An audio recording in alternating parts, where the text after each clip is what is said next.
Ассалаумағалейкум футбол жанкүйерлері. Алдарыңызда футбол дүниесі және дүние футболында болып жатқан ең соңғы жаңалықтар мен Реал футбол арнасы. Осы арнамызға лайк басып отырған әрбір жанға өз алғыстарымызды білдіреміз. Экран алдына жақсылап жайғасып алыңыз, лайк басуды ұмытпаңыз. Бүгінгі бейнеролигімізді біз бастаймыз. Реал Мадрид шабуылшысы Винисиус Жуниор өте шулы мәлімдеме жасады. Винисиус Жуниор Килиан Мбаппемен бірдей жалақы алуды басшылықтан талап етуде. Егер олай болмаған жағдайда келісім шартты ұзартпайтынын айтты.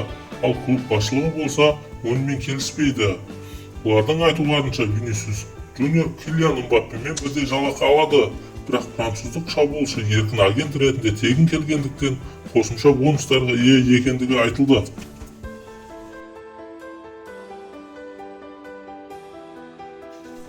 Лука Модрич Барселонаға жауап берді. Барселона Реал Мадрид сапында 13 жыл ойнап кеткен Лука Модричтің үстінен күлді. Клубтығы арнасында каталондықтар өткен маусымда Барселонаға Испания кубогын жеңуге көмектескен Лука Модричтің үстінен күлді.